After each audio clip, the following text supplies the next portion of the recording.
That's an interesting question. I think that after independence in '56, Morocco went through an Arabization, in that Arabic became the national language.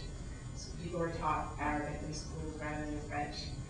But anyone who has any money in Morocco sends their child to either an English-speaking or a French-speaking Francophone school. And those are the people who continue to rule Morocco. It's a very clear, it's a very large underclass, a tiny, tiny middle class, and a quite strong and significant upper class. And they continue to be Francophone. They continue to travel back and forth to France and sort of live in between two cultures. In fact, I think I wrote one of my newsletters. I met a young man who was 22, and he was the child of one of Morocco's wealthy families.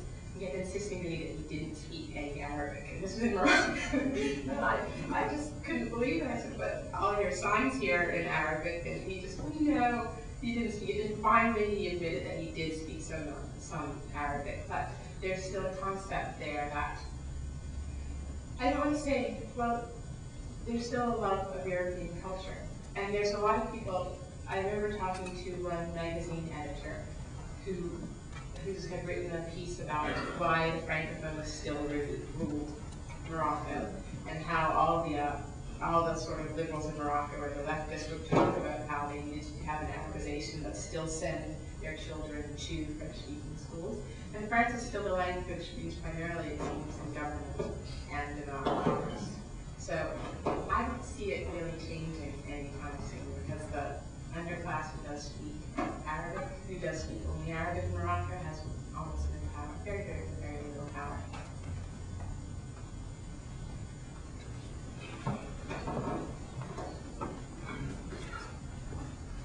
I'm also a member of New York.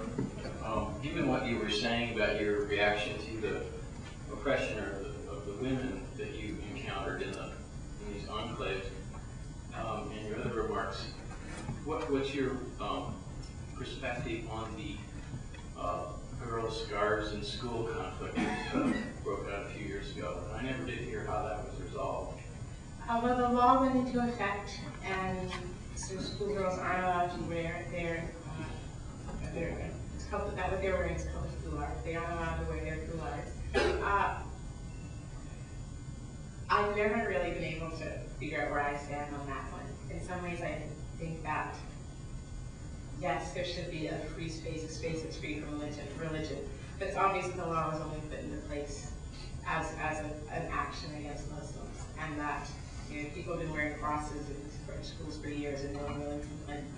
So, I think it adds to the sense of persecution that Muslims feel, but I also in many ways do agree that there should be a free space. And I remember, I think I wrote about this in one newsletter.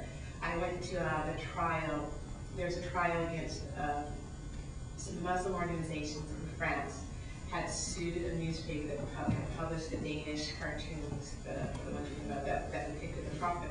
And I remember I was taking notes, and this woman came up to me, and this French woman came up to me, and she said, and mind you, we were at a trial about just about the cartoons, and she said, as a complete non sequitur, I got to me is that the difference between us and Iran is that we don't force anyone not to wear the veil, which wasn't quite true because they do. But it was just I don't know, it's a complicated issue. There was also this question, I disagree quite before, there's also this question, we weren't going to allow the veil, but you also weren't going to be allowed to wear a crucifix if you were Catholic or Christian. And I had a French mentee where I lived in Washington College, and she said that the French were completely irreligious these days. She herself was Catholic, going to church once midnight mass. And after when we said they were religious, I've always heard that the French were completely irreligious. This is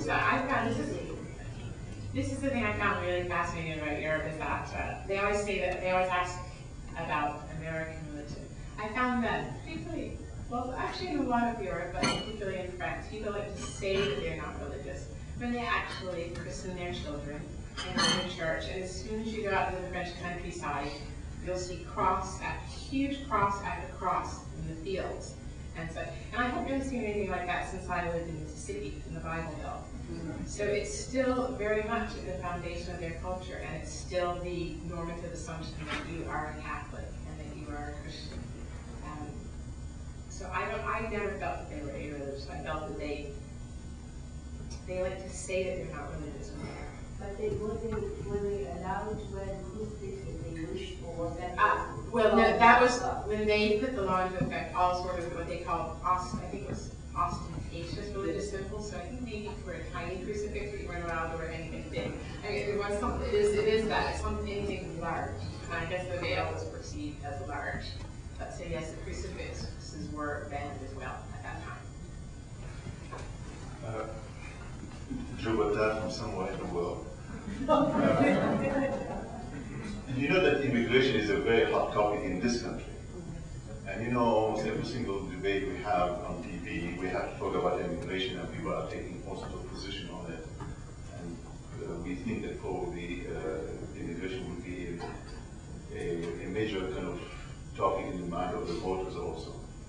What is it that you learn in France that we could use around here to at least shed some light and some intelligent debate on the issue of immigration in this country? I don't know that there's anything specific about policy, but policy as to how many immigrants are permitted or how many immigrants aren't permitted. I mean, there's something in me that it doesn't sit right with me, the idea that only the people that are the most skilled and educated have the opportunity to come to the Western countries, so that they're the people who are already sort of lived out of poverty or have the most opportunity in their own country, and that we're leaving other people, the vast, people who maybe want to work hard but aren't so skilled and educated. I mean, that doesn't really sit with the idea to me of the American dream. But one of the things that they are doing in France that I think is really important, and I probably should have mentioned it, is there is mandatory language training. And there's a lot of backlash against that for people for a while, that you can't force people to learn languages. And now they've just introduced a new law that even people who are coming under family reunification policies, if they're coming to join a husband or a wife in France, unless they're under 16 or they're over 65, they have to pass a language test in their home country as well as a test on French culture. And people are very angry about that. I hope it won't be used to keep people out, because if you don't pass it, if you don't pass the test at first, you're given training and given an opportunity to take it again and again until you pass. But I don't think that people should come to the country and not speak the language because they won't be able to do anything. And I remember reading something in the New York Times around, maybe it was about 3 weeks ago, about a lawsuit that was working its way through the courts about not providing medical information in languages, in Spanish and other languages. And sort of some groups were suing the pharmacies for not providing the information, the labels on prescription bottles in Spanish. I remember one of the people put in the article was a woman who'd been in America for about 20 years, and she still spoke only Spanish. And I wondered what kind of life she could have, what kind of opportunities she could have if she hadn't learned English.